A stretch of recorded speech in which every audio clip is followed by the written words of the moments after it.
Welcome, guys. It is JE Live. I am here. I'm back and happy to be here. But on top of that, I have my best friend here. I don't know if you guys know him. If you don't, he's a Rams fan. The majority of you are Rams fans. So please welcome in Tyler Peak. What's up, Tyler? Hey, good to be here. How are you?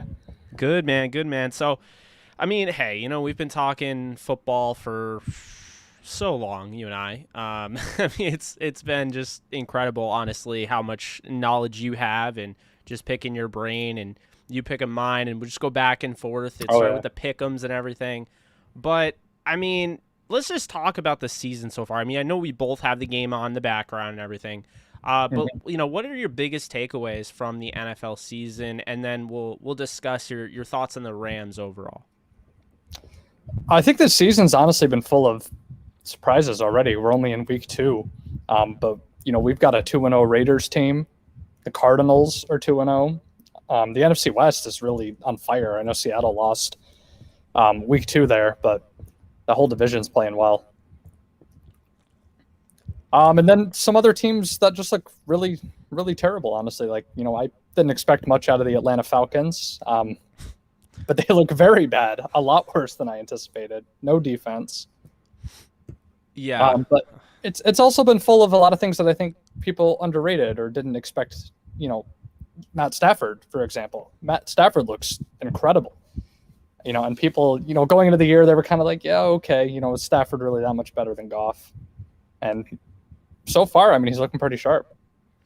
Well, it's funny because you and I mean, how many times have we been saying, just you and I, just in our own conversations, just like, wow, if only Stafford could get out of Detroit. And we've been saying this for like 5 to 7 years. I mean, just constantly. Oh, yeah. If only he could get out of Detroit.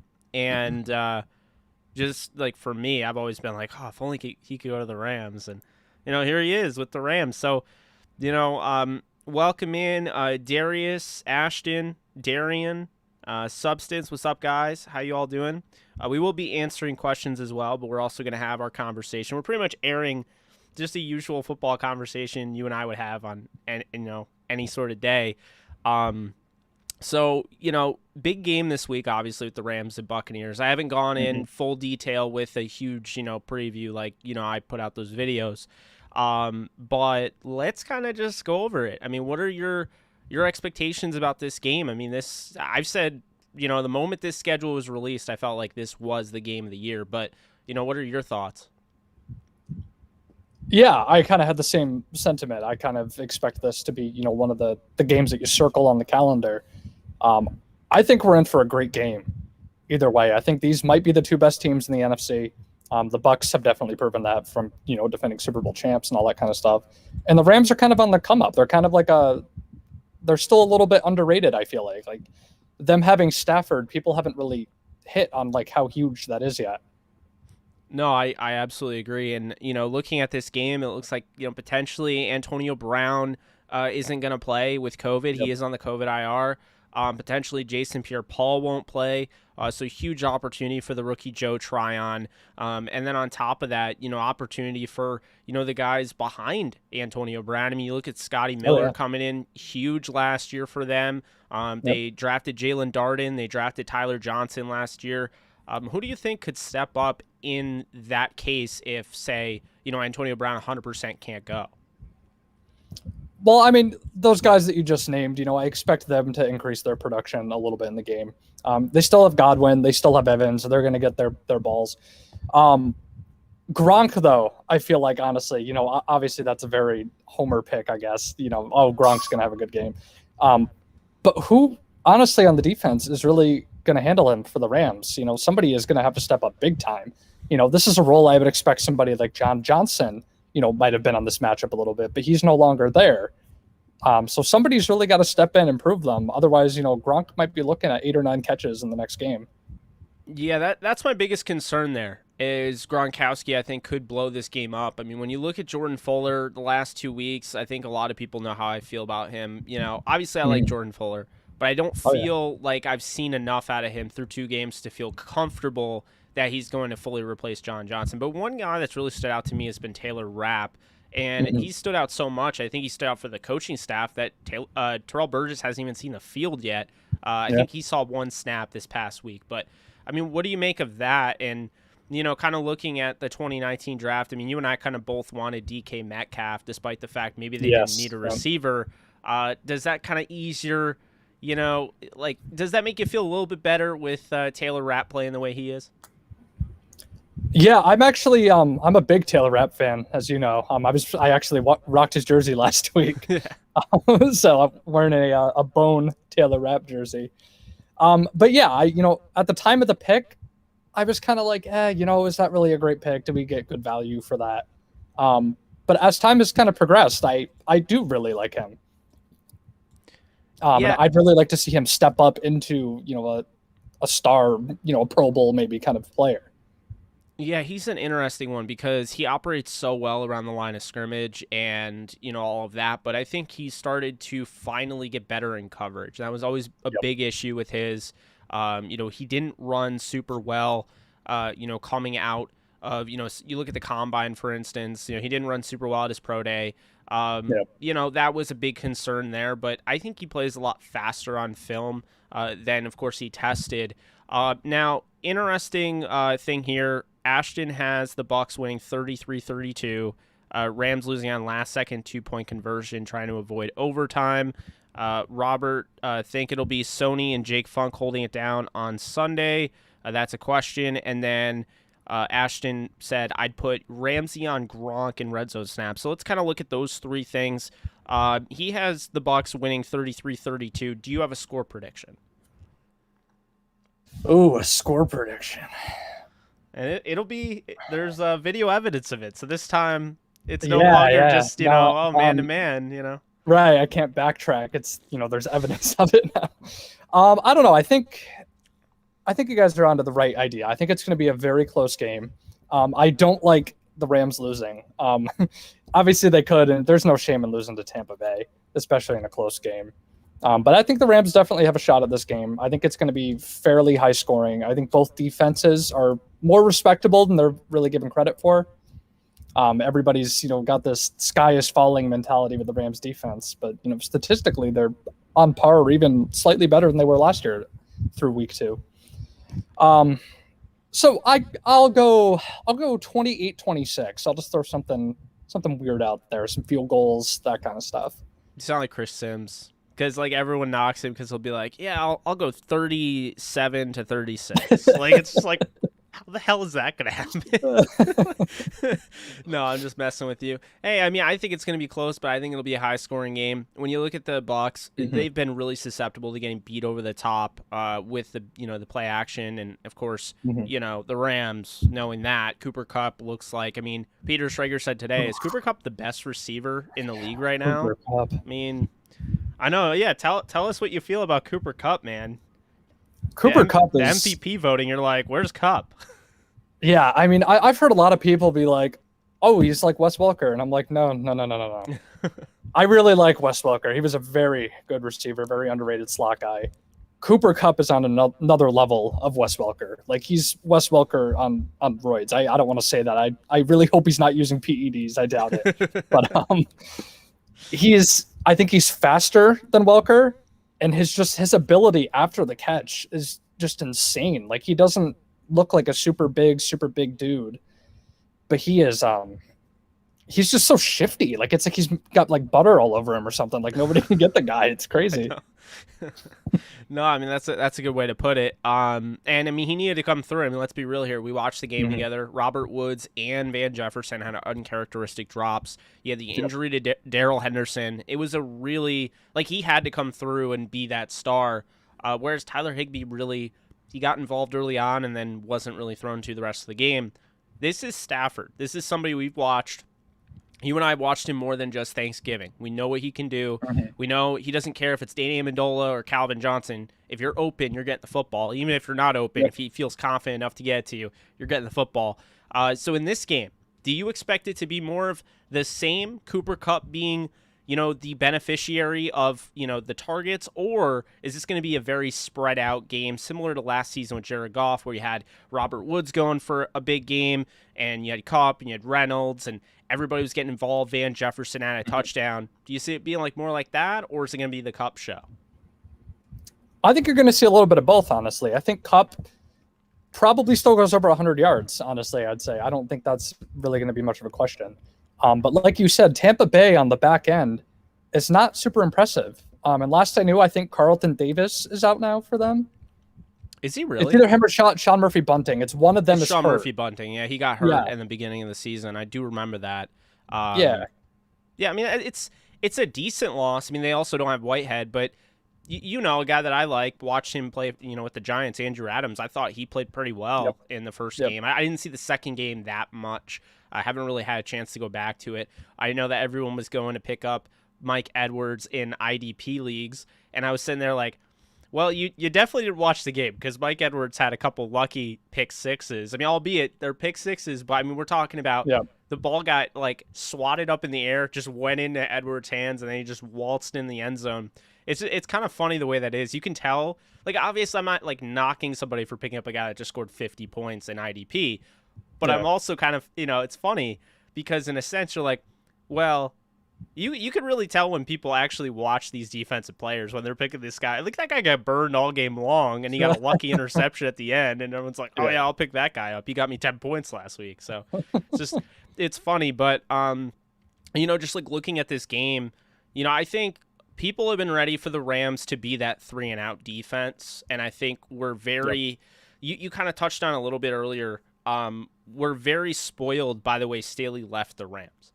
We're spoiled by the way, you know, this defense at the end of the season. I mean, if Aaron Donald was healthy, they're probably in the NFC title game. Who knows after that? But this defense at the end of last season was playing so stout. They're shutting down the Seahawks. They're shutting down the Cardinals. Those are the two offenses that are putting up points left and right to start the season. So you have that, but now all of a sudden it's the bend don't break. But people forget, you know, it was kind of the same thing last year. I just feel like it's more recency bias. Now, do you expect this to be more of the same against the Buccaneers, or do you think the Rams will start to become more of a stout defense? Because to me, I think this is like the Buffalo game last year. It's the same slot on the schedule. It's week 3. Hope to God it isn't the Buffalo game because they lost that game. And on top of that, we watched 3 quarters until they woke up, you know, towards the end of the third and, you know, had that huge comeback all for naught. But I just don't feel confident in saying the Rams defense is just going to come out and dominate them like some people are thinking, you know, hoping rather with that defense. What do you think with the defense? Because I think it's going to be a lot like last year with the Bills, but I also think it'll be a lot like Tampa Bay when they went to Tampa because they can generate those turnovers and make it like, wow, this defense is really stepping up. But it's going to be a high-scoring game, in my opinion. Yeah, definitely, for sure. Yeah, with the defense, I think you're still going to see a lot of bend don't break. I don't know if playing Tampa is really the best way to, you know, make your defense to that next level, that level of stout. Exactly. I think. So I think we're looking for probably more like a shootout. I think is kind of what I'm expecting with a little bit of running in there. I have 38-34, so I don't know if that's too much for you. Would not be surprised if this ends up in the 40s. Yeah, honestly. Yeah. I mean, how about, what was it, 5-6 years ago? That Peyton Manning Broncos game with the Cowboys? Remember that one? It was like 50-49 or something silly. Yeah, Tony Romo threw a pick, and then the Cowboys fans, after throwing 6 touchdowns, were like, oh, Tony Romo sucks. Poor Tony. Man. I can't get over that. I mean, it's crazy. But, you know, interceptions aren't the end of the world. And so, you know, as we learned, you know, Stafford had a really fluke interception, got batted up in the air against the Colts last week. You had Lamar Jackson throw 2 bad interceptions, but it's the way he responded. You forgot at the end of the game, he only threw 1 touchdown. So box score hunters were like, but he only threw 1 touchdown. He threw 2 interceptions. He didn't play well. But if you watched, you watched that game, like, he carried that team. Lamar Jackson was excellent the rest of the way. So, you know, I feel like if it's that type of game where Stafford throws a pick early on, you know, the Bucs, obviously, they're a team where you don't really want to trade touchdowns with them, but you might end up doing it. You definitely don't want to trade an interception, giving them a touchdown and, you know, throwing a pick. But I feel like this is a team, though, that has the equalizer with the deep play. The Rams, they're not a team that's predicated on just short area passing. I mean, this is a team that literally could change everything on a dime now with Stafford. And that's the really important thing, and that's why I have them winning 15 games this season. It's because I don't feel like they're going to be easy to beat. Even when you have them, you don't really, because Stafford just takes that one play where Deshaun Jackson sneaks by your secondary, or Van Jefferson, or Cooper Kupp. And he doesn't. Cooper Kupp's not the fastest player on the field. He never will be. But he's probably the most crafty, and he'll get behind the secondary. Yeah. He did it against the Colts. So that's kind of my thing, looking at that. I just feel like they have the equalizer. They can easily just get right back into it. And you just can't really, discount that. Yeah, no, I agree. Since they've added Stafford, the big play, that's something I've never really felt like they had with Goff. Goff had some solid games, or he'd make a good throw and everybody would be like, wow, that was great. But I feel like Stafford on any given play, he could just launch it. Yeah. I mean, he can. I feel like he can make throws like Goff. Not saying Goff never will. He's still a young player. He's only played on one team until this year. But Stafford is a guy that I think can consistently make big plays in high-pressure moments. I'm putting your huge. I don't mean to disrupt you. I just want to put your handle. I just realized that for whatever reason, the thing at the bottom was cut off. So if anyone's trying to follow you, well, they're not going to see it because it's literally cut off. Love the way that worked. You see what I mean? The ticker's not there. So. Yeah, I appreciate the plug there. Yeah, so I just had to get in there, even as unprofessional as that looked. So, okay. Let's see. Let's go back here. So we had Ashton. We had Robert. I think it'll be Sony and Jake Funk holding it down on Sunday. Tyler, what are your thoughts on this? Because I am a little worried about Darrell Henderson. Did not practice on Thursday. If he were to play, you'd have to expect him to at least practice tomorrow. But he wasn't even limited today. So do you think Darrell Henderson goes, or is it the Sony Michel, Jake Funk, and perhaps they take their new practice squad running back Javian Hawkins off and elevate him type of show? I think as of right now, I mean, tomorrow's practice is huge as to what his status is going to be. I could see him playing, honestly, or at least being active. Maybe they limit his carries a little bit. I don't think the Rams really need to have a bell cow kind of thing. Because, I mean, you went out and you traded for a guy, Sony Michel. I think Sony Michel's a talented back. I don't think he's like a bell cow kind of back, but I think if Hendo needs to take a game a little bit light, I think they have the depth to overcome that. Yeah, see, the weird thing is, I do feel like Sony Michel could absolutely dominate. When I was watching, the Rams-Colts game, going back and watching all 22, this offensive line is at least as good as last year, if not better. And I kept saying last year they're good. They're good. You're just not seeing it because, the lack of pocket presence with Jared Goff. I mean, people forget the Rams ran pretty well. Henderson, Brown, Akers, they all had success. It was because they're good running backs, but the offensive line also was good. So I do feel, in my opinion anyway, that Sony Michel could carry the load, so to speak. Yeah. But I also just kind of feel like with Tampa, you don't really need to run the football because their secondary is so easy to throw on. Yeah, I think we'll definitely see a lot of passes. I could see Stafford maybe throwing 45, 50 passes in this game. Honestly, yeah. I think it's going to be necessary. And I think it's going to be a pretty reasonable score, too. I think there's going to be a lot of passing yards on both sides for Brady and for Stafford. Yeah, I hear you there. Now, interesting point that Ashton just made, or made a while ago. We've kind of been talking around it. But I'd put Ramsey on Gronk in red zone snaps. What say you on that? Because obviously it's tough. You have Mike Evans, you have Chris Godwin. Can you just throw Ramsey on Gronk? Is it at that point where Brady's thrown 4 of his 9 touchdowns to Gronkowski, where you're like, all right, Brady, I know what you're doing here. I'm just gonna roll the dice here, and I'm just gonna assume you're trying to go to Gronk. I'm gonna put my best, secondary player, my best defensive player aside from Donald, on your man. Is it that type of deal, or do you feel like obviously Brady's intelligent enough to be like, well, I could just go to him and him, and, oh, him too, and him. You know what I mean? Like, would Brady be that egotistical, that stubborn, to be like, I don't care. I'm just gonna go right at Jalen Ramsey. I mean, Brady is definitely that guy. That's what I'm saying. Like, oh, you want to take that away? Let me just toss it over here. But I think there is definitely some logic to putting Ramsey on Gronk. It's complicated a little bit because Gronk is their number one red zone weapon.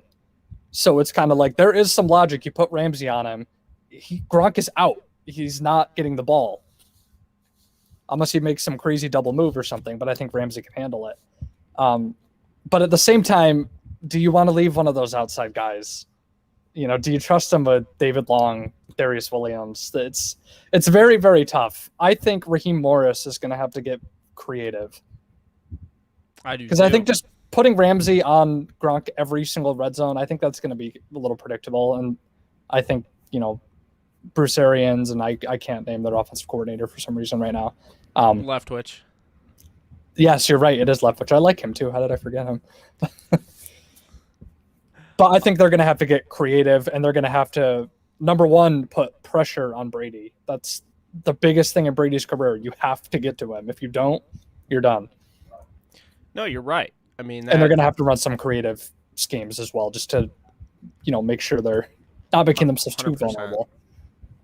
I mean, my biggest issue, I guess, is the idea that, well, we'll beat Brady because we'll just outscore them. I'd rather not do that. I'd rather try to win it the way they did last year, where they just gave him fits. They kept knocking him down. They kept pushing him around, That's going to be how they win this game. Now, let's just discuss Brian Allen a little bit, because you and I were kind of in the same boat coming out of the draft. We didn't really like him.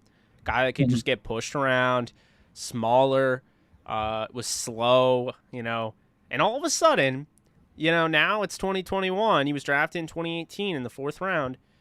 2021 comes along, and he just looks like a completely different player. I don't know if you saw my recent film breakdown, but I know you saw my last one. I mean, dude, what are your thoughts on it? He looks like night and day. I think he looks better than Austin Blythe, which is a good thing for the Rams. What do you think? Yeah, I've been very impressed with what he's done over these last couple of weeks. And that's the key, honestly, that I feel like is overlooked in sports a lot nowadays, especially in stuff like the NBA. Development. Yes, especially NBA. I love that. It doesn't happen in the NBA. It's like, oh, what's that? You're 19 and you're not a superstar. You're done. But Brian Allen is a guy that probably just needed a little bit of coaching, a little bit of push, and there's nothing wrong with that. It takes people a couple of years sometimes to really understand it, and play successfully at an NFL pace. I agree. And I'm so glad you brought up the NBA, because it's exactly that. It's just like, oh, what do you mean you're not a star by 20? Like, it's like, we're going to just trade you away now. Like, it's like you got to be the next LeBron or you have no value. Like, I feel like that's the NBA. The NBA is the league where it's like, ooh, you're an expiring contract. Gimme. Oh, you're an 18-year-old with immense potential. Oh, they love it. No. They love it. But the expiring contract, the mid-level exception, the GIF, Patrick Bateman from American Psycho, which you still haven't seen. Yeah, I got to see that still. Still got to see it. Had to throw that reference in there. All right, what's up, Aiden? How we doing? JP. I unfortunately think the Rams will lose. I think we lose now and win the NFC Championship. Stafford will have 400 yards minimum, says Darius Hines. How we doing, Darius? Let's see. Guy Smithson, if Rams can run effectively to add to time of possession, have a good shot. Your thoughts? Yeah, I mean, the last 2 games, the Rams, I believe, have lost time of possession pretty handedly. So, yeah, I think if they... Well, I mean, it's weird. The Rams and Bucs have kind of been similar in the time of possession category, because they're not really run the football as much. I mean, the Bucs are barely run the football. Ronald Jones puts the ball on the turf against the Cowboys, and they just threw him right in the doghouse. He was back in week 2, still kind of Fournette's backfield. We're waiting to see Giovanni Bernard progress, because I feel like he's going to be a weapon. He'll be like the James White to Tom Brady. But yeah, I mean, I don't know. It's like, it's weird. Time of possession always mattered to me when you had a quarterback like Goff, but now it's like, I don't feel like that's a huge deal with Stafford, and just the way I think it is a deal, because, the defense can't continuously play like the bend don't break, the whole year, especially not in a 17-game schedule. But early on in the season, might not be that big of a deal. Mm-hmm. Yeah. I mean, keeping the ball out of Tom Brady's hands is always an effective strategy.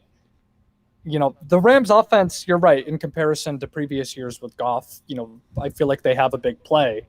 Yeah. Where if they do need to come back, it's not as daunting as I think it would have been with another quarterback. But at the same time, you're scoring so quickly and you're putting the defense out again with Brady. After a while, it's just going to eat them up. Your guys like Aaron Donald, who are like primal, like, elite athletes, I guess. They don't tire as much, but a lot of your young guys and stuff like that, I feel like they might. You're not kidding. I mean, I think the worry is right now Leonard Floyd didn't practice today. He's dealing with an ankle. So I mean, that could open up a whole can of worms. I mean, you have Justin Lawler, who broke his hand, and he's likely going to wear a cast, and he's going to try to go. But it's just it could be worse. But obviously, having those injuries is not great, and especially against the Bucs. While the Bucs are also hurt as well. Now let's see. Oh, I just saw the Red Solo Cup. Do you think they have been saving Deshaun Jackson until now to not give many looks, knowing the Bucs are third game, or just isn't there yet with Stafford? Great question, Dominic. Damn, I don't know. I don't know. What are your thoughts, Tyler? Because that is a very interesting question there. Do you think the Rams are saving Deshaun Jackson for this type of game, the big game? That way there's not a ton of film out there on him, on how they're going to utilize him. Or do you think he just doesn't have the chemistry with Stafford? Because I would say early on in training camp, it looked like he was the most, aside from Kupp, it looks like he was on page with Stafford more than anybody. I think it's a little bit of both. I feel like it's early season. You're still trying to get that fluidity with your offense. So I think it's a lot of they're just trying to figure things out. Maybe to an extent, there's a little bit of it. Deshaun is a big play guy. He's a fast down the field kind of guy. They beat the Bears kind of handily, so they didn't really have to throw that many big plays. The Colts game, I guess I would have liked to see a little more of that, but Cooper Kupp was on another level, so he just kept feeding in. And I think a lot of it's just depth too. Deshaun Jackson is great. I like him, but it's kind of like they have Van Jefferson, Higbee, Bobby Woods. Like they got all these other guys that they can throw to. I mean, but I would be all here for some Deshaun Jackson big plays on Sunday. That'd be something. No, I hear you there. I mean, it would definitely be interesting to get him involved, because if he's going, if Van Jefferson's going, he caught his first career touchdown pass last year against Tampa. I mean, you do want to get those guys going. On top of that, maybe this is the game we see Jacob Harrison for a couple plays. Make him, isolate him one-on-one in the red zone. Try to give him an opportunity. I mean, we'll see. I mean, a lot can happen.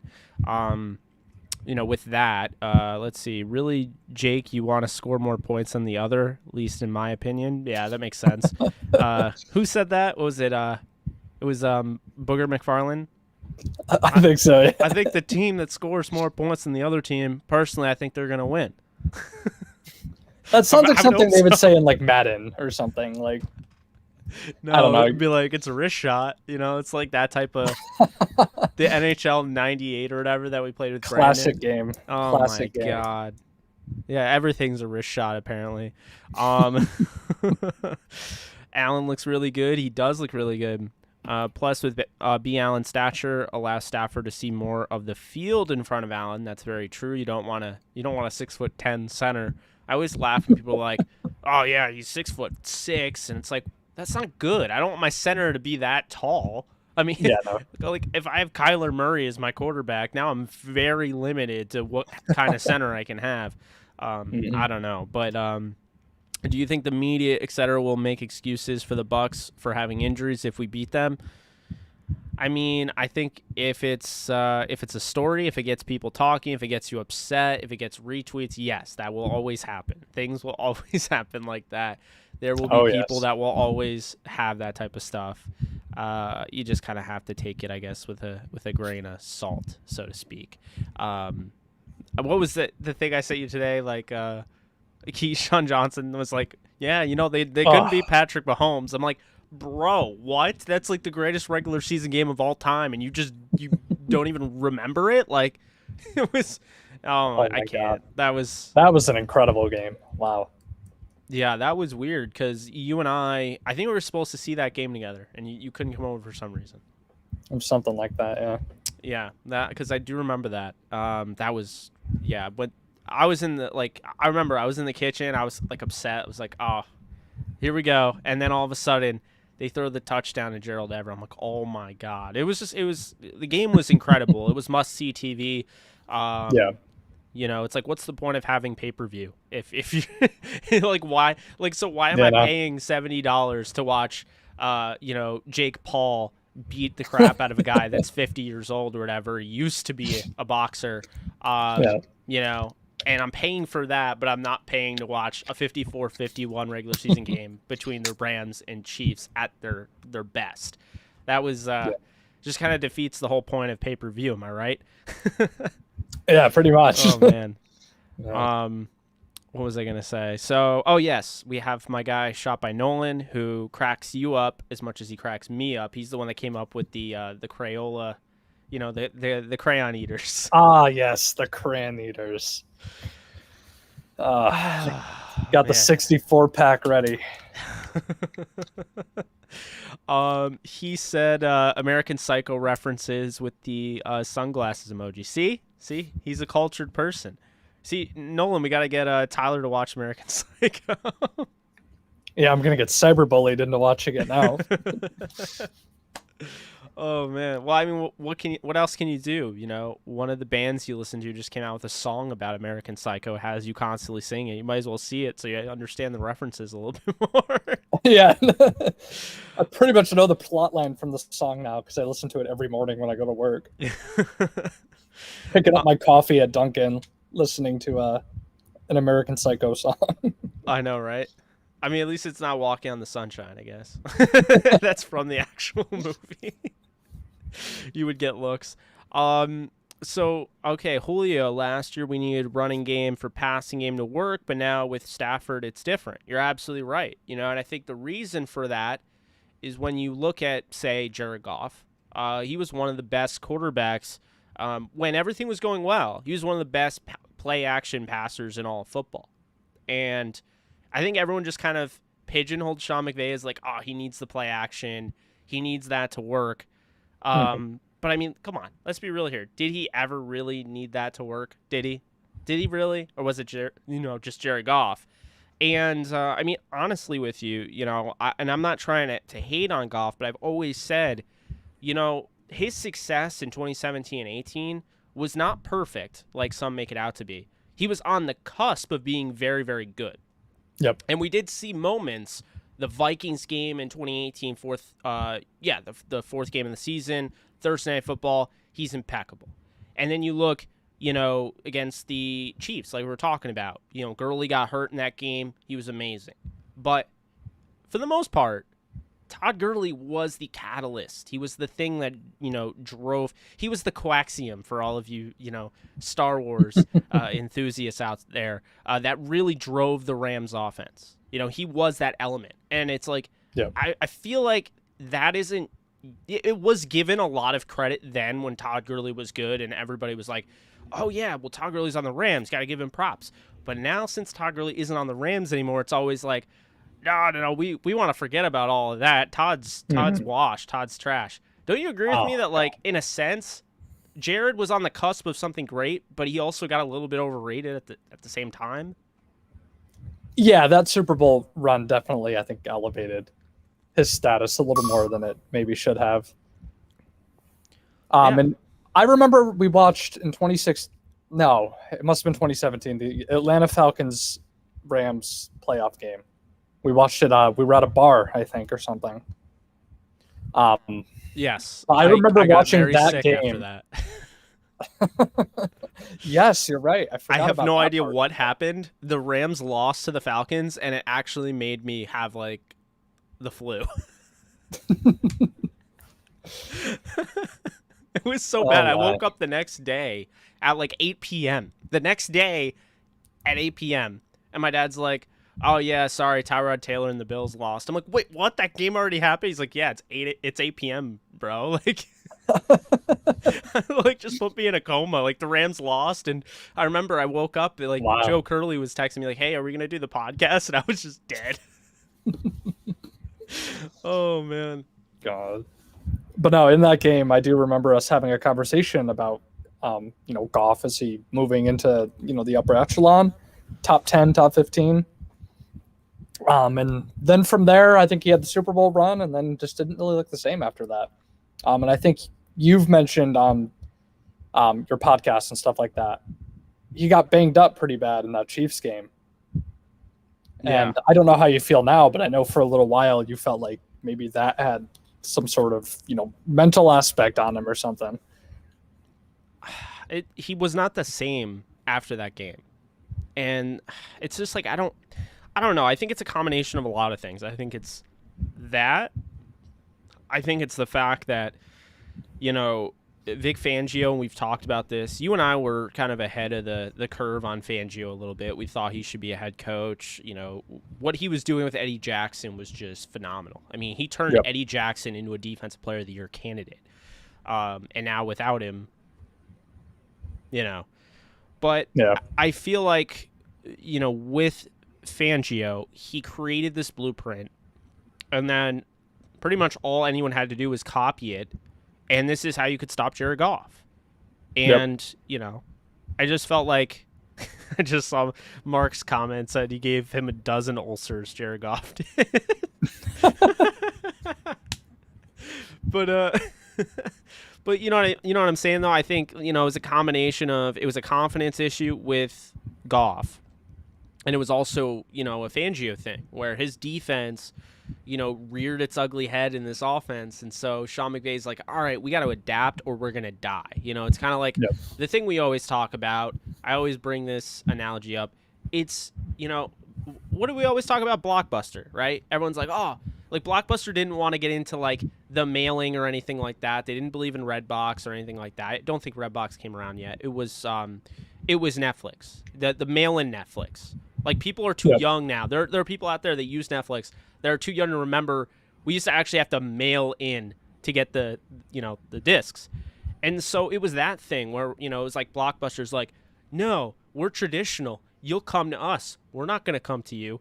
And then everyone's just like, okay, time to die. And they died. And it's like, pretty much. And it's like, Sean McVay didn't want to be Blockbuster.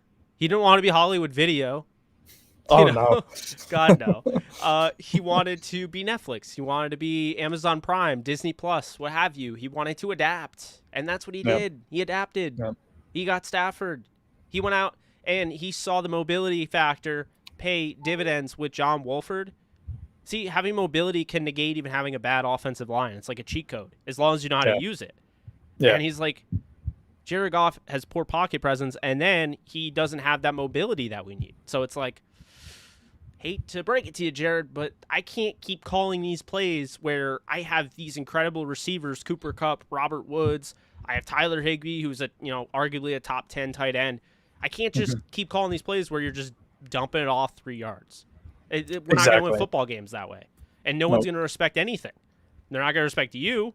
So now all of a sudden you're telling, hey, defense, we're not going to throw down the field so you can come in a little bit and, rush the passer now because we're just going to dink. So, exactly. Yeah, it doesn't scare anybody. No. That's so easy to scheme.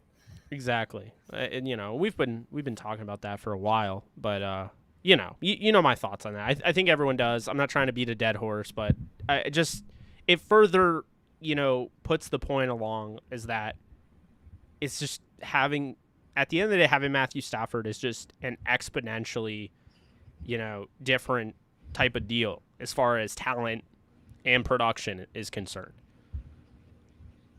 Yeah, no, absolutely. And it's not to hate on Goff either.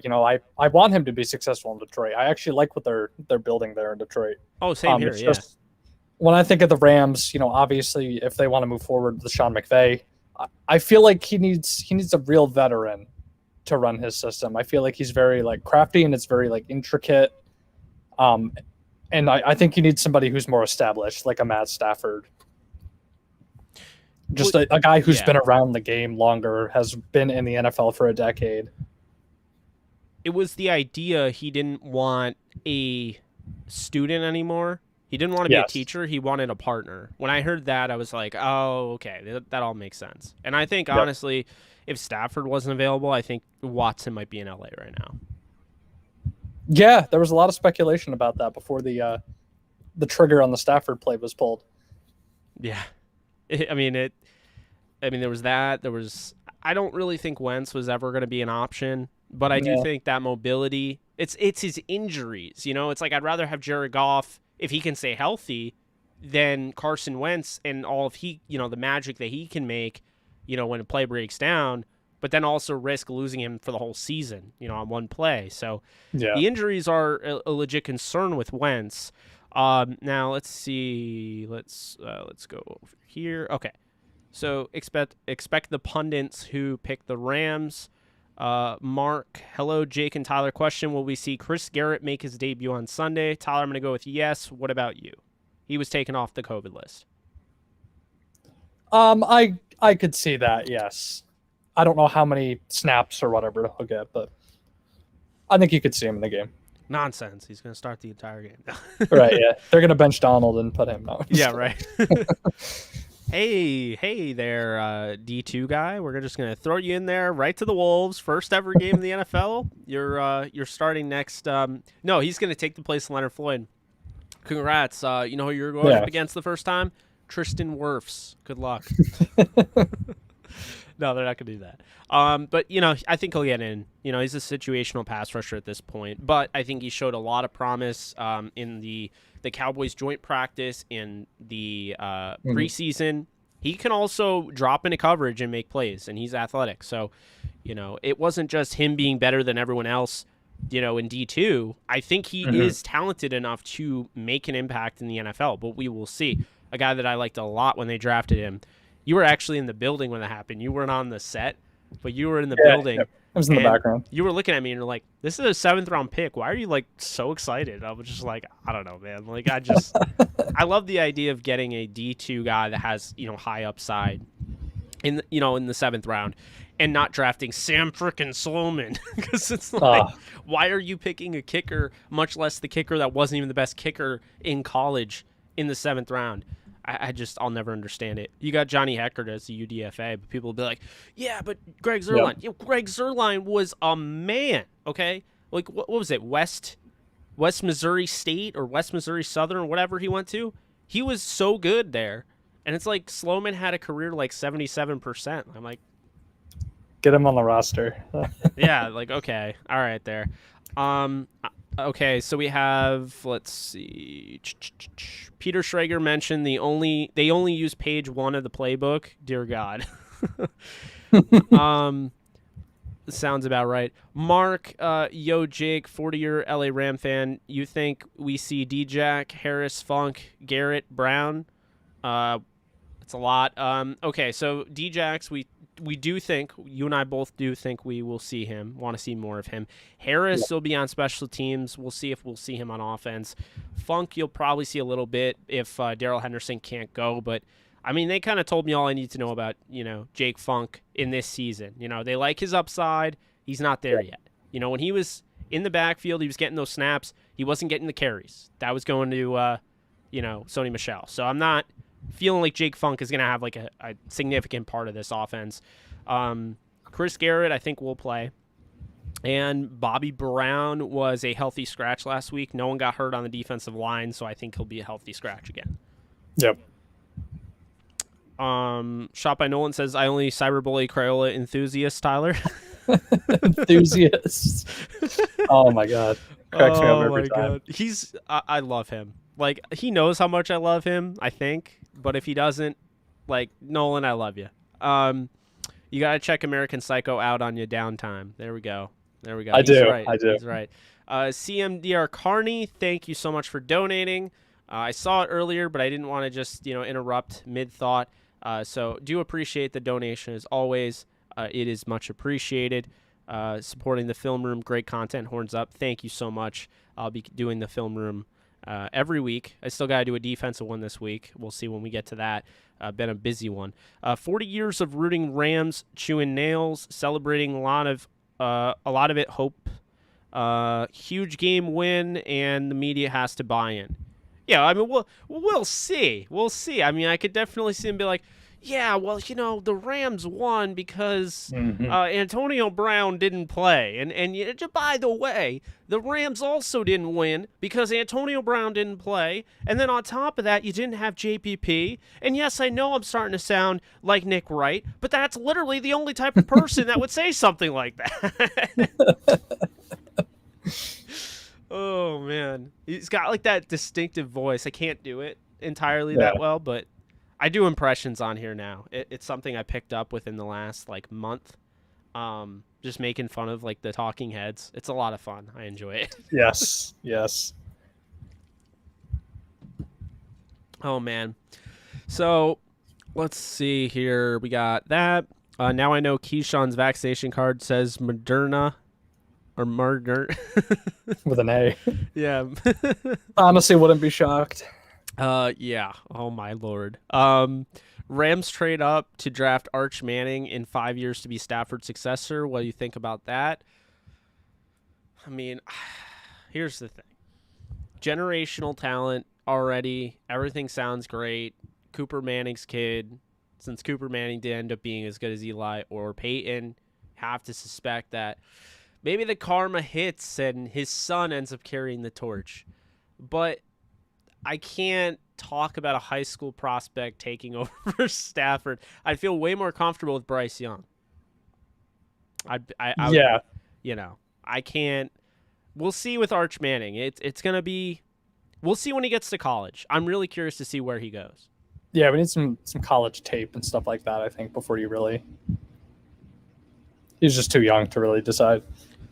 Yeah. I mean, it's different like with high school, basketball, for instance. Like, because here's the deal, is that with basketball, there's 5 guys on a court on both sides, on both teams.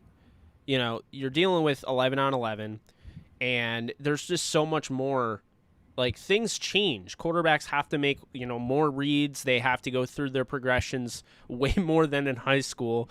You're talking about the defensive scheming, disguising of coverages. You're going to see very limited coverages being disguised in high school. Just things like that where I'm like, I need to just wait. I like where Arch Manning's going. His trajectory is higher, in my opinion, than Lawrence's was coming out of high school. But I need to see him in college before I can say, yeah, that's the guy I want to be the heir to Stafford. Because, to be honest with you, right now I feel like Bryce Young would be perfect. But, to be honest with you, I don't know how long Stafford's going to play. Right. I mean, we've kind of all just assumed, well, he has a 2-year deal with the Rams and all that. 2 years left on his deal. But, right. I mean, what if the Rams signed him to 5 more years? I mean, this guy said the other day he feels like he could play for 10 years. I don't get the vibe that Stafford's trying to retire at this moment. Yeah, I don't either. And especially at the quarterback position, a lot of these guys can play a little bit longer too. So, I mean, Stafford's what, 32, 33? I don't think he's older than that, is he? Yeah, let me He's not 34, is he? He might be 34. Yeah, he probably is actually, yeah, because he's right around as old as Matt Ryan, I think. I'm curious now. I'm looking at my phone so I don't lag the whole stream. 33 in February. He's a young 33 or somewhat young 33. Okay. I mean, he'll be 34 soon, so not that young. But you get my point. Right. I don't know. Yeah, I mean, I feel like he could play till 40. I think it's going to depend on if he stays with Sean McVay. Healthy. Yeah. And with McVay, that's a big Yeah. So 7 more years, we'd be talking about, Stafford. Okay, so right now it's 2021. So we'd be talking about Stafford in 2028. Oof. I mean, you and I would be in our 30s when Yeah. Stafford would be in his 40s. I don't like that. I mean, as long as we have a planet still here and everything. I mean, did the Mayans project us to all like die soon? Like the whole world was gonna end? Yeah.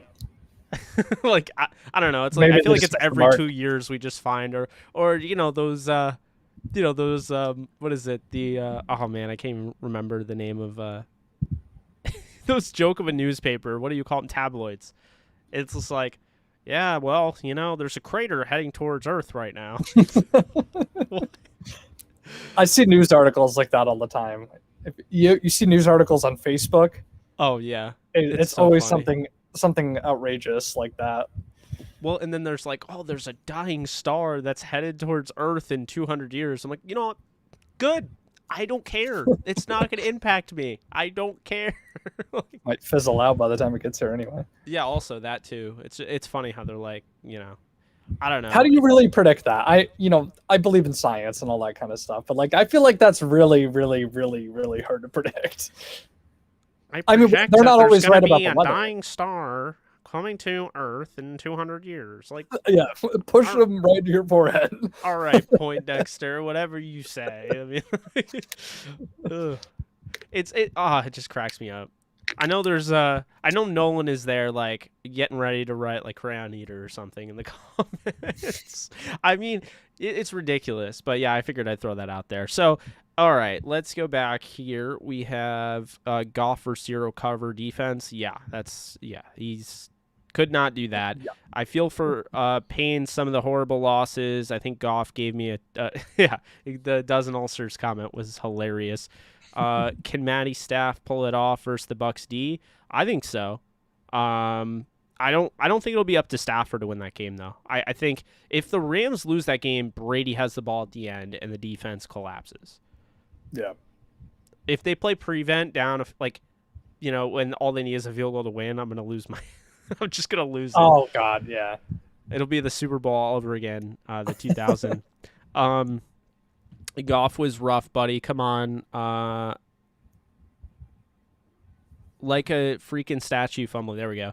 Thank God for let's make a deal. Snead, Snack, Stafford. The guy is good at any in the league. If you're wondering why I have such a hard time reading these, YouTube likes to scroll when I'm it's really obnoxious, honestly. YouTube will scroll up in the comments and they'll be like, "Oh, we want you to see this I've already read that comment." But they'll scroll up while I'm reading your comment. So if you're wondering why, that's why. Awesome. Very intuitive YouTube. Poor Goff's gonna get slaughtered in Detroit. Right, these are fair and accurate critiques of JG. How do you feel about losing Kaiser? Ramley seems like our linebacker core is getting depleted. It's annoying. I don't hate on Kaiser for signing a deal with the Broncos to go to their active roster. And in a sense, I guess they finally, had to give up pieces for their for their acquisition of Justin Hollins, who they got from the Broncos. They tried to get him on the practice squad. The Rams claimed him off of waivers last year. So I guess Fangio's returning the favor. Like, all right, so we'll take Kaiser, who was the NFC, the NFC Defensive Player of the Week in Week 1 last season. So, yeah, no, I think it makes sense for both teams, honestly. I liked Kaiser. I like Collins. I'm okay with it. I can live with it. Well, they didn't trade him. I was just making a joke because they picked him up today off their practice squad. So the Rams actually lost somebody. But it'll be interesting to see who fills that void because I could see John Daka if they want to add some more depth at outside linebacker. Inside linebacker, I'm not really sure. It is funny though because their late round linebackers all got plucked really. Kaiser's the final one. I mean, they have Trayvon Howard, don't get me wrong, but if Kaiser, you have the kid from Texas Tech. Oh, I can't remember his name. I mean, I don't even think he made the team. He got picked off of the practice squad pretty quick. Dakota Allen, do you remember him? Oh yes, I do remember him. Yeah, he went to the Raiders, and now I think he made the Jaguars roster. And then last year's late round pick, Clay Johnston, is actually on the 53 for the Carolina Panthers. So, is he? I didn't even know he was there. Carolina. Yeah, his dad is the strength and conditioning coach. That's why he chose to sign there, because he actually had an opportunity to sign with the Rams practice squad, but chose to be with his dad. And there were fans for whatever reason like mad. I was like, dude, I don't care. I'd sign with my dad too. Like, right, exactly. I'd sign with your dad. It's one of those things where it's like, all right, you gotta understand, the optics there. If you're hating on a guy for wanting to be with his dad, well, it's right, and then those people are like, well, it's the NFL. It's the same people. Like, remember the Morris twins, how they wanted to play together, and like, no one has an issue with everybody playing with their best friend in the NBA. But as soon as the Morris twins, they're the twins, brothers, but like twin brothers, want to play with each other, it's like everybody's like, oh, well, they need to grow up. It's the NBA. It's like, exactly. Yeah. All right, but like Kyrie Irving could be like, hey, my best friend, can you come over to the Nets? Thank you. Like, no one bats an eye. Funny. All right, so let's see here. We got, Goff is getting slaughtered in Detroit. Hopefully not, but I do see that. Let's see. That was a good question about Kaiser. I do think he is a loss, but I think they'll move on. And I don't think they're depleted because they don't really even use Trayvon Howard, and 4 linebackers. When you think about a team that plays the majority of the time they're playing nickel, I mean, they have all their safeties can play linebacker. They have Ramsey playing that linebacker spot at times. They move Hollins back there.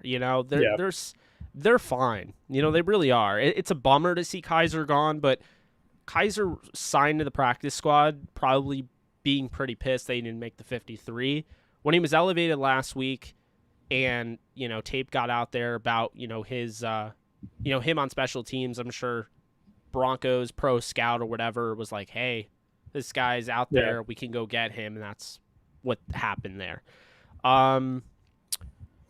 Let's see here. Chris Garrett's time to shine. Yeah, we'll see. Who replaces Floyd? Really? Lewis, Hollins. Well, Floyd, so it wouldn't be Hollins. Hollins plays on the other side. It could be Lewis. It could be, depending on health, of course, because they might limit him. But it could be Justin Lawler. We'll see. But, I mean, I could see Lawler. I could see Lewis. Chris Garrett is not getting in that early. I just don't expect him to be thrown into the fire like that. Yeah. Who would you start in place of Floyd? I'd probably go kind of by a committee approach, I guess. Mix the guys in there. I think you just need to get your guys on the field and get them the field experience. I think it's just it's a big deal for these young players to just get out there, get the reps with the guys, and I don't know. I don't think anything is better than live reps, honestly. You can practice, but until you really get in there and show your stuff, I just think that's an absolute key. No, I agree. And I mean, I don't know if you agree with me on this, although I feel like most of the time you kind of do. With young quarterbacks, so say like Justin Fields, Trey Lance, Trevor Lawrence, Zach Wilson, and even Davis Mills and Mac Jones, like, would you have started all of them from the get-go? Are you a baptism by fire guy as well, or do you believe that there is some benefit to sitting? Because honestly, to me, I feel like it's an overblown thing. If Aaron Rodgers, and keep in mind Aaron Rodgers' situation, they had a Hall of Famer at quarterback. Yeah. That wasn't like supposed to happen. They were just kind of pushing Brett Favre out, and he didn't want to leave. Yeah. So keep that in mind when I say I feel like it's overblown. I don't feel like it helps as much as people think. I'm sure it helps to a degree, but it's kind of annoying if you're a rookie on the sideline saying, hey, you see that mistake I just made? Don't make that. And be like, yeah, duh, I'm sitting over on the sideline like, yeah, I wasn't going to throw that, you moron, or whatever. Like, I mean, I want to go out there and actually show you what I can do. Or do you feel like the sitting does work? Depends on the situation. Aaron Rodgers, for example, he's sitting behind Brett Favre. Yeah. He's a Hall of Fame player. He might be the best quarterback in your history, other than probably Aaron Rodgers himself. But at the same time, you have a guy. It doesn't always work, the sitting thing. We've seen it work with Brady only for half a year before he came in. Yeah. Bledsoe's injury. Aaron Rodgers. We've seen guys sit for a few years and then come out and be good. Mahomes sat for his first year, didn't he? And now he's, ridiculously good.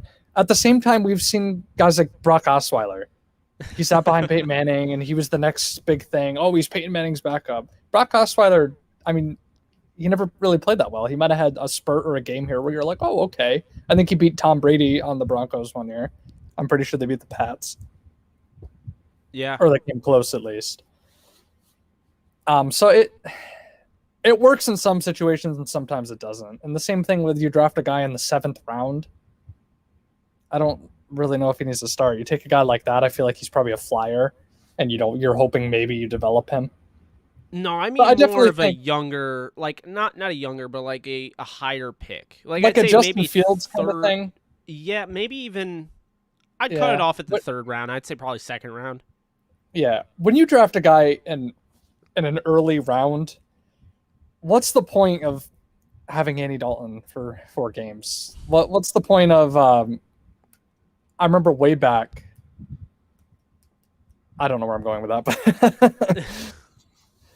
Well, but yeah, no, I don't understand the point of the veteran QB. Like, unless it's a late round pick. But if you draft a guy, you put all that capital, you move up 1st round and get a guy.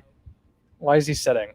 Well, exactly. It's like, okay, so you put all your assets out there. I mean, well, think about this. Well, we just wanted to get ahead. We're trying to because you drafted a guy in the 1st round that's not going to participate for your team this year. Is that what you're telling me? Like, really? Yep. So you're telling me the Patriots drafted, and they didn't do this, thank God, but you're telling me they drafted a quarterback at 15 overall, and they weren't going to play him the whole season long? They were seriously going to have a 1st-round pick, a team that's not a guaranteed Super Bowl contender, a team that's not even a guaranteed playoff contender, and you were telling me that they were going to waste a 1st-round pick on a guy that might happen later on? Like, they need to win now. They have a lot of talent there.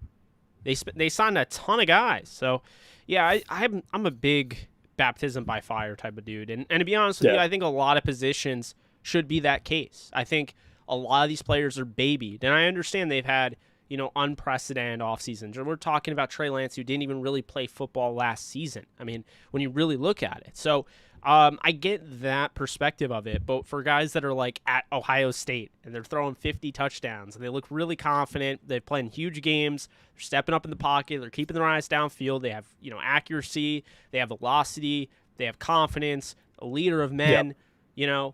Why are we not playing? Why are we making these excuses? Well, Andy Dalton. No, Andy Dalton's not going to get you anything. Yeah, no. We've seen Andy Dalton for 10 years. Exactly. Yeah. So, no, Bears are must-watch TV right now, I think, now that Justin Fields is under center. Yeah, with Fields, I think their offense gets a lot more creative. Oh, yeah. Now, Matt Nagy could still blow that whole thing up. Yeah. But, assuming it goes well, it could be a lot of fun to watch that. So we last touched on Mark's comment with Floyd. Let's see. What's up, Jake? Is Antonio Brown playing? I do not know for sure, although it sounds like it's going to be really tough. We don't know if he's vaccinated or not. I don't really care, but the NFL does as far as their stipulations, because they have that whole, if you're vaccinated, you just need 2 negative COVID tests back-to-back within a 48-hour period to play. As you can see, we're now on Thursday. So if he hasn't gotten those tests back, or he hasn't done those tests yet, he's kind of in a window where, it's going to be a game time decision. We're talking like down to like the finest detail. So it's going to be tough to get him ready. My thoughts on Matt Gay, I think, shout out to Johnny Hecker, who's the one that pretty much voiced his opinion to get him on the roster. This is somebody that was on my dynasty team. I have no idea why the Bucks got rid of him. He was good, So I'm glad the Rams have him. Young kicker. They'll have him for a while, hopefully. So, I like him a lot. Highest Rams score of the year.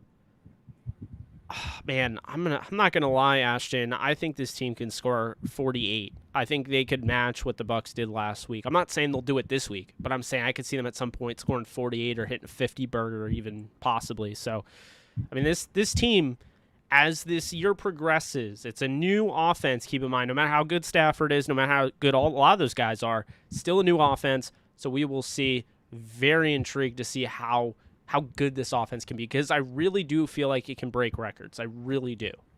Yeah. I'm the same. I'm definitely very confident in the offense. How many games did you have them winning, by the way? I think you had them win a bunch, but I don't remember. I think I had 13. Yeah, 12 or 13. I think I have the Bucks winning 13 or 14.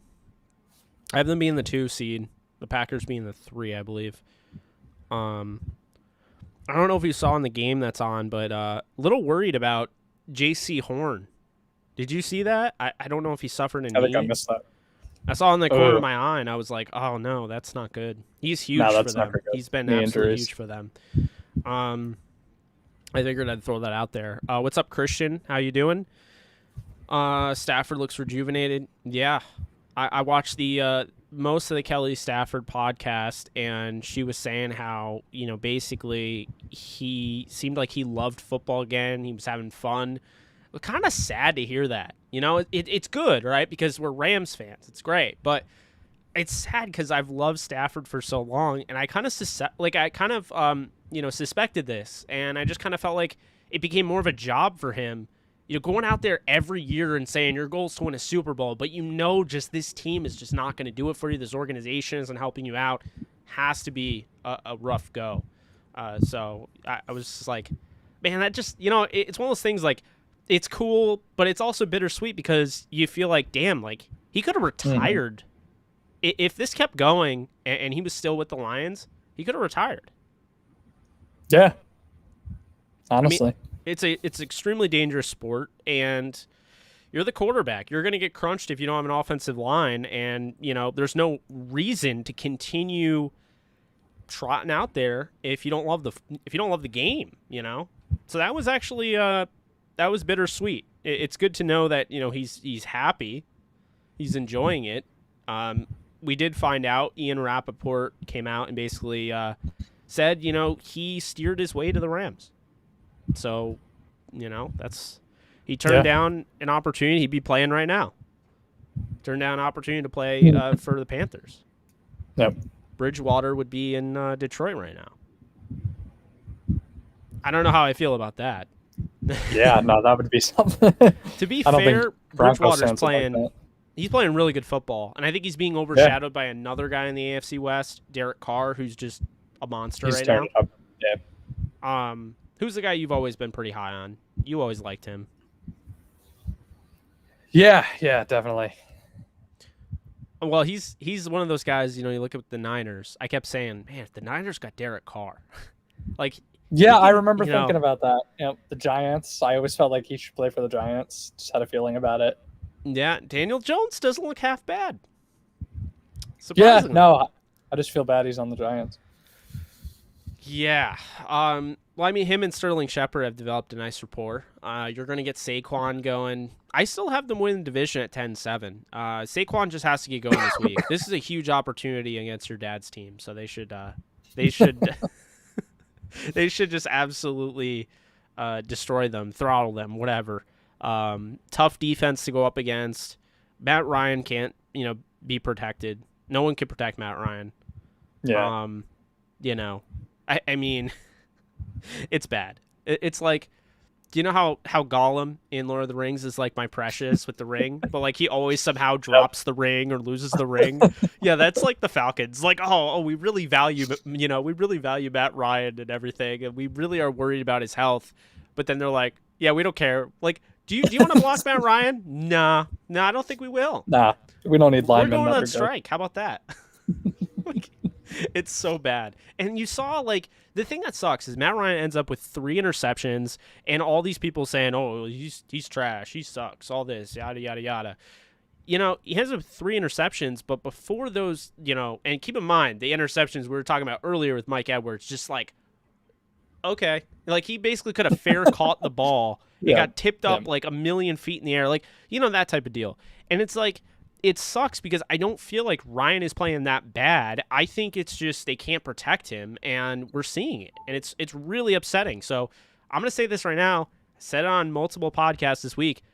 Matt Ryan is playing his last season with the Falcons. I 100% believe this. It's going to be hard to move his contract, but I'll be honest with you. Like, if he were to go to, say, the Broncos and they trade Bridgewater to the Falcons or something, would not be surprised. You know, I think he is absolutely going to. I wouldn't be surprised if Garoppolo goes to the Falcons. I wouldn't. Okay. I mean, yeah. I don't know what you would do with Trey Lance. Maybe you would trade him. Maybe you would trade, you know, maybe there'd be a 3-team trade. I don't know. But Matt Ryan is not going to play in Atlanta next year. There's no reason. Julio Jones got out for the same reason. Julio Jones had less of a reason to get out than Matt Ryan. Is Julio Jones getting pressured every single play? No. Come on now. You have a Hall of Fame quarterback throwing you the football. He didn't have to leave. It was Ryan that had to get the hell out of there. Yeah, exactly. Oh man, I feel. Yeah, I wouldn't be surprised if he went the Carson Palmer route and, you know, was just like, hey, I'm gonna retire, so trade me, or like I'm out anyway. So it's like Gronkowski. You ever see that interview? Like the notorious, hilarious laugh Gronkowski on like. Oh Fox. My God, yeah, I saw it recently actually. Yeah, well, probably because I shared it. Yeah, but it was like, so they're like, wait, are you saying you're retired because you didn't want to go to the Lions? He's like, hell yeah. He's like, they were going to trade me. And they're like, yeah, we're trading you to the Lions. He's like, nah, I'm retiring. It's like, no, I'm not doing that. I don't blame him. Why would you ever want to play with any other quarterback other than Tom Brady? It's not to say that you're not the best tight end of all time, but it is to say, why would I play with another quarterback? And why, like, run the risk that you're not going to have the rapport that you have with Tom Brady? In his 9 touchdowns, he's thrown you 4 times, and everyone thought that this guy was done. He's only 32 years old. He can keep going. Right, yeah. Oh, yeah. That's terrifying. I mean, yeah, think about that. I mean, he looks really good, honestly. Like, I mean, it doesn't look like a fluke. And he's not injury prone all of a sudden. Like, out of nowhere, he doesn't get hurt anymore. Like, what? Yeah, I know. Oh, man. It's funny. I mean, it's not funny because that's horrifying. That's not what we wanted to see. That, you know, he must be using Tom Brady's trainer or something. He's got to be in the Guerrero gang or whatever the guy's name is. I mean, you know, the avocado ice cream I hear is, you know, or the baby blood, whatever they call it. Baby blood. You saw the Adam video? He's like, you know, he did like a TikTok about like giving Tom Brady a birthday present, and he's just like, I don't want this, I want baby blood. Like harvesting baby's blood to stay young. old in number, but young in the face and body and everything. What? Let's see. All right, this is some of these. I mean, some of these comments just make me die laughing. That I have to ease up. I have to get ready to answer them. Okay, the doomsday theorists have to touch some grass ASAP. My God. Yeah. True though. No, I know. I mean, I guess it's gonna be one of those flat Earth theories or whatever too. Kyrie Irving is the leader of the club there. You should have seen the throw Sam Darnold just made. Oh, was that to? Who is that? I think is that Alex Erickson? No, it's Tommy. Oh, Georgia Tremble. Alex Erickson? Wrong shade there, buddy. No, the guy who just caught the ball, Erickson, man. No, it's Tommy Tremble. I think our feeds are on different times. Oh, he just threw a touchdown to Tommy Tremble. Oh, yeah. No, I was just like, that's the wrong skin tone there, buddy. Sorry. Wow, Robbie Anderson is going to kill me in prop. He just needs 52 yards, and he's got... Oh, God, what does he have? Look. There's the Trimble touchdown, okay. He's got 0. Oh no. Oh boy. Oh man, oh well. Okay. So the Doomsday thing killed me. Surprised Stafford hold the record for fourth quarter comebacks, especially playing for the Lions. Yeah, it also kind of, I guess in a sense, what's the word I'm looking for? Inflates it, because you're constantly down. You have to come back if you want to win the football game. It is impressive, though. This one's funny. I regret marrying my wife. Oh, my God. Our 1-year anniversary is on Sunday, and I will have to miss the game to go to dinner. Anyone have any good divorce lawyers in LA advice? Man. Oh, I'm telling you, this chat never ceases to amaze me. It's like that one guy that used to come into Price Chopper, be like, don't get married. Like, he would just always tell me, just be like, don't get married. Every time. Like, literally every time. He's like, hey, story. man, how you doing? Don't get married. He's like, I don't even love her anymore. I was like, my God. All right. I don't know why I find that so funny. Let's see. Jones is going to be badass MLB for years in LA. Oh, middle linebacker. Sorry. I'm like totally out of it. I'm waiting to see Howard get some action. I am too. Yay, I love sneezing on the air. It's so annoying. I'd rather be waterboarded for a minute. This is our conversation in a nutshell, guys. I mean, we've been best friends for years, so this is literally like you're listening to how it would be over the phone. Okay, I thought Kaiser was our best tackler. I don't know. I think I would say Kenny Young and Reeder are better tacklers. Kaiser, he had a lot in numbers, sure, but he missed a lot. He missed a lot of tackles. Like, I also think the game against the Cowboys, if you remember, Tyler, he had like 17. Everyone's like, yeah, he's the greatest tackler I've ever seen. And I'm like, well, he also missed like 8. And then like he didn't have like a number like that again. Let's see here. Bring in Jake Gervais. That'd be interesting. That is, I'd be okay with that. I mean, I think Jake Gervais should be on the practice squad. That's a developmental guy. You move him from safety to linebacker, has all the athletic traits in the world, but isn't ready to play linebacker yet. Yes, absolutely. Bring him on board, develop him. I thought they should have done that before. Is Floyd not playing? Not sure. Right now, he has not practiced, so we're not sure.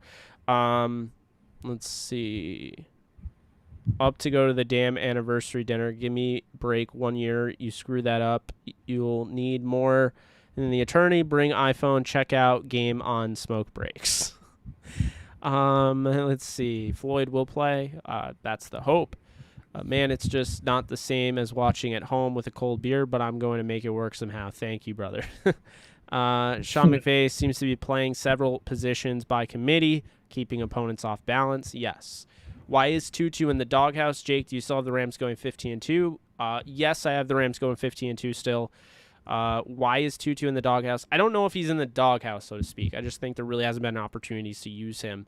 I know that Sean McVay kind of made it clear that he's going to use Cooper Kupp anytime, a punt is within the 20, because Kupp is just going to go out there and fair catch it. They just want sure hands. They don't want to give, the team any other possessions, for free. So I do get that. I understand that premise. Let's see. At some point, I'd like to see us get a true number 1 receiver like a D-Hop or Devontae Adams type of player. To be honest with you, Cooper Kupp has turned into that. I mean, we'll see. It's only 2 games, but we're seeing what these guys can do with an elite quarterback. Oh, yeah, exactly. It changes the entire dynamic. I mean, it's like what we were talking about with Julio Jones. I didn't want Julio Jones. I didn't want to give up a ton of assets. I didn't feel like he was necessary. I'd rather go out and get a pass rusher. I'd rather go out and get a nickel corner. I did not want Julio Jones. And people are like, "You're insane." I'm like, "No, because we're not getting him for free." It's not like, "Hey, you went to my doorstep and you're like, hey, do you want a Julio Jones?" No, you literally were gonna ask for like picks. I don't have a first and second rounder to give you. I gave you all those for Stafford and Jalen Ramsey. I mean. You know, Exactly. make it make sense. Plus, he's the highest paid receiver in football. So it's like that's not exactly. It's not like you just gave him to me for free. Yeah, exactly. I mean, that's the thing. That's why everyone's like, why don't you like Julio Jones? Dude, Julio Jones is awesome. I just wouldn't spend that money when I'm already allocating that money to Kupp, to Woods, to Deshaun. Gonna need to pay Van Jefferson down the road. I have about $8 to $9 million a year into Higbee. I'm paying weapons, and I don't need to because Stafford will just throw to whoever. He makes it work. Yeah, yeah. That's the thing. You could trot out, anybody out there. I mean, to be honest with you, like I always say, you go back, you watch the Titans game last year, down the seam, about a 44-yard completion over the middle, seam buster to checks notes, not really, but checks notes, Miles Bryant, the fourth string tight end. Yeah. Like, Stafford will throw to whoever is on the field. You're open, you're getting the ball. Yes. So, no reply needed. I wonder how many decibels SoFi Ramley can reach. That's interesting. I don't know decibels very well. I just know that, I don't know. The Allen Fieldhouse in Lawrence, Kansas has like some crazy records. It's like it can get louder than being right next to like a jet, which is terrifying. I mean, my ears might just pop like to the point where like no turning back. Like the old I forget what one it was. You probably haven't seen it, but it's like I want to say the fourth Nightmare on Elm Street. No, it was the second one. No, it was Dream Master, not Dream Warriors, Dream Master, I think it was. Freddy Krueger blows the kid's earpiece, like so the kid can't hear, so he has a hearing aid, Tyler, and No. and he like makes it so like it sticks to his like head, and then he blows it up so like his like head gets blown off. Like it's like that type of thing. Like I mean, the real ones know what I'm talking about. I think it's the fourth Nightmare on Elm Street. I don't know for sure. I know he's going to be on a marathon later on in the year watching all of these horror movies. I gotta watch all those series again. Yeah. By the way, if you guys have it, Hellraiser is hilarious. You got to watch it. I don't think it was supposed to be a horror comedy, but it just is really funny. That's all I'm going to say. Yeah, Frank. Filthy Frank. So, let's see. At some point... Okay, that. Troy Reader versus Gronk. That would be a mismatch and a half. I like Reader. I don't like Reader enough to cover Gronk. Yeah, no. Which quarterback Rams trade up in the draft in that case? If it was like this year, so to speak, I mean, I would go with Ritter. Down the road, I would probably say Bryce Young. But if we're talking, Stafford playing another 7 years, then nobody. I mean, I don't even think the Rams quarterback has gotten out of high school yet. So maybe even middle school. Who knows? So, yeah, I'm not really sure how to answer that one, Ashton. But Taylor Rapp or Robert Rochelle on Gronk. Wouldn't do Taylor Rapp. He has improved in coverage. I'm glad to see that. He's not improved enough for me to feel comfortable putting him on Gronkowski. He has not done that yet. Robert Rochelle is a rookie. That is an absolute no for me. Rochelle's played well. Very well, actually. But no, I'm not doing that. Hey, can you just cover one of the best tight ends of all time? And just not complain about it? Cool. What is that? I wasn't listening because I don't care. just trotting him out there. If Stafford trade doesn't happen. If the Stafford trade doesn't happen. I mean, I think they would have gone with Lance. I think they would have traded up for Lance if a Stafford trade doesn't happen. If you can't get Rodgers, if you can't get Watson, Lance is probably your quarterback. Lance and Wolford. And then they probably just would have rocked with Wolford. Ooh, that was a great throw by Sam Darnold, but I am worried he got crunched.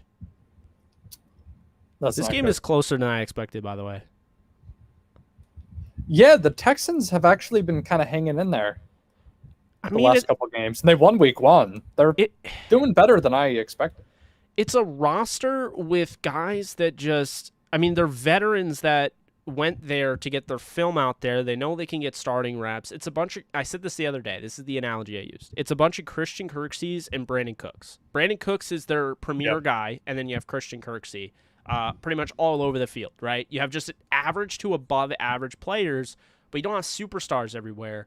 And when you have, games that are decided by, 3 to 5 plays, you're not going to win very many of those because you don't have guys that can succeed in that moment. But man, David Culley, this is him.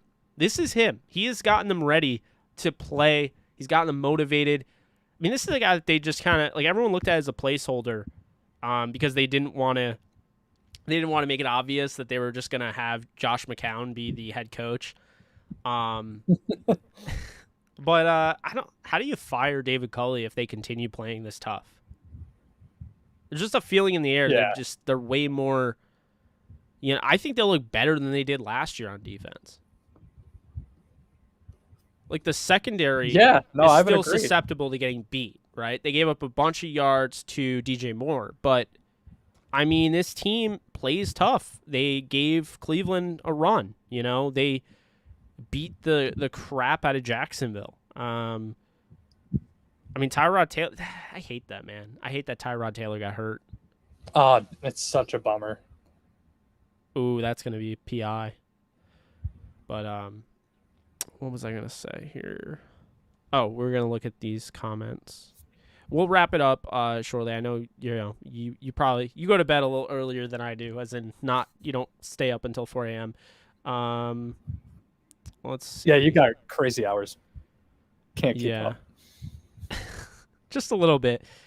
All right, so we'll wrap this up. Let's see. Rams should have signed Jared Cook, the GOAT. No, they absolutely should not have done that. Let's see. I would have did the same thing as Gronk. We beat them last year. We can do it again. JP Wilden, divorce lawyer. LOL. I can't even talk. Just tell her you have. Oh man, that's hilarious. Somebody speaking from experience, obviously. Yeah, damn. AB is out for COVID, I believe. He hasn't been ruled out yet. He is on COVID IR. Only said reader for the muscle, not actually the coverage. I've seen all the Nightmare on Elm Street movies, same in theaters. Robert Englund. Yeah, it's definitely a way better series than Friday the 13th. And for anyone that disagrees with me, it's fine. Your opinion is wrong. Just kidding. Although, yeah, Friday the 13th is very underwhelming in my opinion and overrated. Tyrod hurt, no way. Jared Cook gives me PTSD. I agree with you. Tyler, any final thoughts before we wrap this thing up? Everyone go make sure before Tyler speaks, go right now and follow Tyler on Twitter at the Tyler Peak DTY. Yes, he's you guys a bozo and he me. still has DTY, even though he's not Downtown Yankees. Yeah, no, I should probably change that. It's been a little while. No, I guess I just want to thank everybody for tuning into the podcast. Make sure that you like and subscribe. I know Jake really appreciates it. I appreciate it.